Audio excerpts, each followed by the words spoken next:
So ప్రస్తుతం అంటే గ్రామ సభలు జరుగుతున్నాయి కాబట్టి కాంగ్రెస్ పార్టీకి సంబంధించినవి, ప్రభుత్వానికి సంబంధించిన గ్రామ సభల్లో ప్రజలు ఎలాంటి సమస్యలు మీ దృష్టికి తీసుకొస్తున్నారు మెయిన్గా? ఇప్పుడు 4 స్కీమ్స్ పైన మేము మాట్లాడుతున్నాం. ఫస్ట్ గ్రామ సభలో వాళ్ళు చాలా మంది పెన్షన్స్ గురించి మాట్లాడుతున్నారు. దాని తర్వాత మహిళలకు 2500 రూపీస్ ఇస్తామని చెప్పినాము. ఆ స్కీమ్స్ మేము చెప్పినాం కదా, అవి కూడా అడుగుతున్నాం, చెప్తున్నాము. 1 బై 1 వీళ్ళు ఇంప్లిమెంట్ చేస్తున్నాము. ఈ 4 స్కీమ్ ఇప్పుడు ఇంప్లిమెంట్ అవుతున్నాయి. ఆల్రెడీ రైతు రుణమాఫీ కూడా చేసినాము. కొంతమందికి కాలేదనేది కూడా మేము ఎందుకు కాలేదనేది కూడా చెప్పినాం. ఎందుకంటే లింకింగ్ ఆఫ్ బ్యాంక్ అకౌంట్స్ కానీ, ఆధార్ కార్డ్ ఇవి మిస్ మ్యాచ్ అయినవి కూడా కొన్ని కాలేదు. అవి కూడా చెప్పినాము. ఆల్మోస్ట్ 269 crores ఉట్టి నా జడ్చర్ల కాన్స్టిట్యున్సీకి రుణమాఫీ జరిగింది. ఓకే. 269 crores 32,000 మందికి రుణమాఫీ జరిగింది. జరిగింది ఎంతమందికి? 2 లక్షల మంది, 3,000 మందికి. సో టీఆర్ఎస్ వాళ్ళ టార్గెట్ ఏంది? 32,000 మందికి ఇచ్చిన గురించి మాట్లాడరు. 3,000 మందికి రాలేదు కదా, 3,000 మందికి రాలేదు కదా. నేను అదే అంటున్నాను. అరే 32,000 మందికి మీకు రుణమాఫీ జరుగుతానేమో, మీరు థ్యాంక్స్ కరెక్ట్గా బయటకు వచ్చి చెప్తారు. ఎందుకంటే వాళ్ళు కూడా మేము ఎందుకు వచ్చి చెప్పుకోవాలి? ఎవరైనా ఏముంటుంది రుణమాఫీ నాకు వచ్చిందని వేరే వాళ్ళు అంటారు, అరే నీకు రుణమాఫీ అయింది కదా అని అంటారు, చెప్పుకోరు వాళ్ళు. ఈ 3,000 మంది వల్ల వాళ్ళు ఇష్యూ చేస్తారు. నేను అది కూడా అంటున్నా, 3,000 మంది కూడా ఇష్యూస్ ఏమైనా కూడా మేము సార్ట్అవుట్ చేస్తున్నాం. మేము ఖచ్చితంగా వాళ్ళకు కూడా నిర్ణయం తీసుకుంటాం, వాళ్ళకు కూడా జరుగుతుంది. వాళ్ళకి కానీ ఏ రీజన్, కొంతమంది ఎంప్లాయీస్ ఉండొచ్చు, అవన్నీ మేము వాళ్ళకి బయట తెలియదు కదా. అందుకే ఈ గ్రామ సభలు అన్ని నోటీస్ బోర్డ్స్ పైన అతికేసాం. ఎంతమందికి రుణమాఫీ అయింది, ఏ గ్రామాలకు ఎంత అయింది అనేది నోటీస్ బోర్డులో పెట్టినాం. దాని తర్వాత వేరే స్కీమ్స్, బస్సెస్ మహిళలకి, అది ఫ్రీ ఉంటే కూడా ఒక్క ఇద్దరితో వీడియోలు పెట్టిస్తారు. మాకు ఎందుకు కావాలి, మాకు సీట్ లేదని. మొన్న ఒక ఆయన అన్నాడు, సార్ మీరు మహిళలకి మీరు ఇది ఫ్రీ బస్ ఉంది, వాళ్ళు మొత్తం సీట్ ఆక్యుపై చేసుకుని ఉన్నారు, మేము నిలబడి ఉన్నాం అన్న. నేను అన్న ఒకటి, అరే మహిళలు ఎప్పుడు వచ్చినా కానీ మనం కూర్చున్నా కానీ మనం లేచి వాళ్ళకి సీట్ ఇస్తాం. టికెట్ కొన్నప్పుడు కూడా. ఈ రోజు కొత్తగా ఎందుకు మాట్లాడుతున్నారు, వాళ్ళు కూర్చుంటారు అంటే మీరు మహిళలను లేపి మీరు కూర్చోాలనుకుంటారు. ఇది కరెక్ట్ కాదు. బస్సు ఫ్రీ అనేది మాకు ఫ్రీ కావాలని మీరు అడగండి, అది అడగొచ్చు మీరు. వాళ్ళకే ఫ్రీయా, మాకు మొగలకు లేదా అని. వాళ్ళు కూర్చుంటున్నారు అనేది మాత్రం తప్పు. మహిళలు కూడా మాకు ఫుల్ అయిపోయిన సీట్లు లేవని అంటున్నారు. ఒక్కటి ఏంటంటే, ఆ రోజు ఎలక్షన్స్ ముందు కూడా చెప్పినాం, మీ కూతురు దగ్గర పోవాలంటే మీకు టికెట్ పైసలు ఉంటుంది. మీకు గుడికి పోవాలంటే కూడా మీరు యాదాద్రికి పోవాలన్నా కానీ కూడా, మీరు 1000 పిల్లర్స్ దగ్గర వరంగల్ పోవాలన్నా కానీ కూడా, మీరు భద్రాచలం పోవాలని ఇప్పుడు ఫ్రీగా పోవచ్చు మీరు మహిళలు. ఏముంది ఇప్పుడు మహిళలతో పోతే మా హస్బెండ్ ఒక్కటే కదా టికెట్. కాబట్టి దాని గురించి అంత లేదు. వీళ్ళు కావాలని అది ఇష్యూ క్రియేట్ చేస్తుంది తప్ప యాక్చువల్గా ఇష్యూ అనేది లేదు. ఏదో ఒకటి వేయాలి కదా రూలింగ్ పార్టీ మీద. కాదు, వాళ్ళు చేసినవి ఏమీ లేవు, అవి చెప్పరు. మనం చేయని 6 పథకాలు చేయలేదు, ఇంకా 6 పథకాలు రాలేదని మాట్లాడుతున్నారు. ఇప్పుడు ఇళ్ళ గురించి మాట్లాడుతుంటే ఇది మాట్లాడుతున్నారు. వాళ్ళు ఏం చేసినారు? వాళ్ళు చెప్పిన ఒక్కటన్నా చేసిండ్రా? మీకు కూడా తెలుసు, దళితుని సీఎంఏ అన్నారు. దళితుని సీఎం చేస్తున్నారు, ఎందుకు అడుగుతలేరు? ఇంటింటికి ఉద్యోగం అన్నారు, ఇచ్చినారా వాళ్ళు? దళితులకు 3 ఎకరాలు అన్నారు, చాలా 3 ఎకరాలు ఇచ్చిందా? నిరుద్యోగ వృత్తి 3,000. నేను అదే అంటాను శశికళ గారు, ఏదైతే వాళ్ళు చెప్పారో అవన్నీ చెయ్యలేదు కాబట్టి ఆ ప్రభుత్వాన్ని కాదనుకున్నారు, కాంగ్రెస్ ప్రభుత్వాన్ని ఎంచుకున్నారు. బట్ ఇప్పుడు కాంగ్రెస్ ప్రభుత్వం మరి ఏం చేస్తా అనేది అడుగుతారు. 1 year కదా, 10 ఏళ్ల నుంచి మీరు ఎందుకు అడగలేదు? 10 ఏళ్ల నుంచి ఎవరు అడగలేదు కదా. ఎవరైనా అడిగినరా? వాళ్ళు ఏం చెప్తే అది భయపడుతున్నారు, అడగలేదు. మనకి ఇప్పుడు వాళ్ళకి ధైర్యం వచ్చింది, వినేవాళ్ళు ఉండారు కాబట్టి. అది చెప్పండి. 1 by 1 స్కీమ్స్ ఇంప్లిమెంట్ అన్ని చేస్తానే ఉన్నారు. ఎందుకు చేయలేదు? అన్ని చేస్తున్నారు. ఇప్పుడు రేషన్ కార్డులు వాళ్ళు ఉన్నారు, ఇన్నేళ్ల నుంచి ఉన్నారు. రేషన్ కార్డు ఎవరికి? ఇప్పుడు గ్రామ సభ గురించి మీరు మాట్లాడినారు కదా, ఈరోజు మేము గ్రామ సభ పెట్టి గ్రామ సభలో పేర్లు రీడ్ చేసి ఈ పేర్లున్నాయి, ఇంకేమేమి పేర్లున్నాయి అని అడుగుతున్నాం. వాళ్ళు ఏం చేసేది, వాళ్ళు ఇండ్ల లోపలికి పోయి మీరు ఎలక్షన్స్ ఉన్నాయి, మీ పేరు టిక్ చేస్తాము, నువ్వు ఓటేస్తావు భయపడిచ్చేది. కానీ ఇవ్వకపోయేది, మీకు ఇంకో ఇండ్లు శాంక్షన్ చేస్తాం. మా ఎలక్షన్స్ ముందు కూడా 3,500 ఇండ్లు మేమే శాంక్షన్ చేస్తామని కావాలని ఊర్లో లిస్టు పెట్టుకొని తిరిగినారు. ఎక్కడ శాంక్షన్ అయింది? రేషన్ కార్డు 10 years నుంచి ఇవ్వలేదు. ఈ రోజు మేము ఓపెన్ గా పెట్టినాము.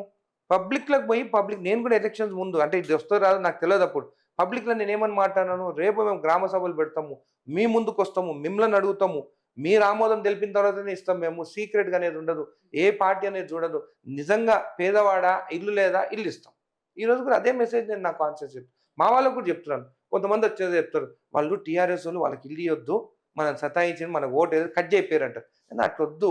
పాపం మనం రాజకీయాలు చేసేదానికి వాళ్ళకి ఎందుకు ఇబ్బంది పెట్టాలి? పేదవాళ్ళకి నిజంగా ఇల్లు లేదా రాయండి, వాళ్ళ పేరు ముందు రాయండి, మనోళ్ళు అందరు కలిపి రాయండి. బీజేపీ వాళ్ళు రండి, టీఆర్ఎస్ వాళ్ళు రండి, సిపిఐ రండి, అందరు రండి. మీరు ఎవరు లేవో మీరు కూడా ఇవ్వండి పేర్లు, మీరు కూడా సంతకాలు పెట్టండి, అక్కడ ఆమోదం తెలపండి గ్రామ సభలో.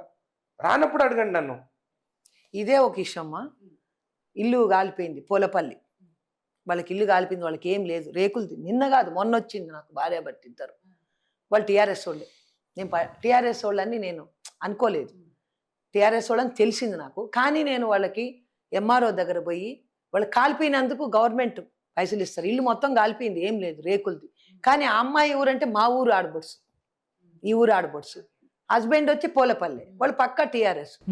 కానీ వాళ్ళు ఏం చేయలేదు. వాళ్ళు ఇన్ని రోజులు ఉన్నారు, వాళ్ళు రేకులు దాంట్లోనే ఉండి టీఆర్ఎస్ ప్రభుత్వానికి దాంతోనే ఉన్నారు కదా, వాళ్ళ ప్రభుత్వంలోనే వాళ్ళతోనే ఉన్నారు వాళ్ళు. కానీ వాళ్ళకి ఉట్టి రేకులు, ఎంత లేదు రేకులు, చిన్న రేకులు ఉంది. ఇల్లు చూపించినారు ఫోటో, అది కాలిపోయింది. వాళ్ళు టీ అమ్ముకుంటారు భార్య భర్త. నా దగ్గరకు వచ్చినారు, మన ఊరు కదా అని. వాళ్ళ అన్నది వాళ్ళ తమ్ముడు ఇక్కడే ఉంటాడు, మా దగ్గరనే ఉంటాడు, ఎలక్ట్రీషియన్. తమ్ముడు పోయి తీసుకొని వచ్చినాడు వాళ్ళ అక్కని. ఇట్ట పేద స్థితి, వాడు చెప్పలేక వాళ్ళు వెళ్ళిపోయినాక నాకు చెప్పిండు, అమ్మ మా అక్క కానీ మా బావమరిది టీఆర్ఎస్ఏ, కానీ మీరేమన్నా అనుకుంటారని నేను చెప్పలేదు, ఇప్పుడు చెప్తున్నా వాళ్ళు పోయినాక అని అన్నాడు. నాకు అవన్నీ ఏం లేదు, టీఆర్ఎస్ ఎవరికైనా ఇవ్వాల్సింది, ఇల్లు కాలిపోయింది కాబట్టి ఎంఆర్ఓ దగ్గర పోయి ఆ ఫోటో తీసుకొని పోయి మా క్యాంప్ ఆఫీస్కి పంపించి. అవన్నీ అనిరుద్ధి కూడా తెలియదు నేను చేసేటి కొన్ని చెప్పను. వాళ్ళకి సాయం అందిందా? వాళ్ళకి సాయం అందిందా? ఇప్పుడే కదా మరి నిన్ననే పోయినా, అందుతుంది ఈ 26 అయిపోతుంది చేయమని చెప్పిన. అట్లా మేము కావాలంటే మేము దౌర్జన్యాలు చేసేవాళ్ళు అయితే వాళ్ళకి చేయం కదా, వెళ్ళిపోమని చెప్తా నేను. మీ ఎందుకు చేయాలని అడుగుతా, మాకు వేయలేదు కదా, మీరు టీఆర్ఎస్ కదా అని అడుగుతా కదా నేను. ఎవరైనా భూముల పంచాయతీలు వస్తే నేను ఒప్పుకోను, మన వాళ్ళది తప్పైనా ఎస్ఐకి కూడా చెప్తా, మన వాళ్ళదే తప్పు ఉంది దాంట్లో నువ్వని. కానీ వాళ్ళకి ఏదో విధంగా ఇద్దరిని అయ్యేటట్టు చాలు చేసేసి పంపిస్తాను నేను, కొట్లాటలు లేకుండా చేస్తా, వాళ్ళ మీద బడ్డను పడకుండా పైసలు పడకుండా అట్లా చేసి పంపిస్తుంది. అందుకని అందరూ వస్తుండారు నా దగ్గరికి ఇట్లా దీని కొరకు చేస్తాను. కానీ వాళ్ళ పథకాలు అయితే చేయలేదు, మీరు ఎంత అడిగినా వాళ్ళ పథకాలు అయితే లేవు ఒక్కటి కూడా.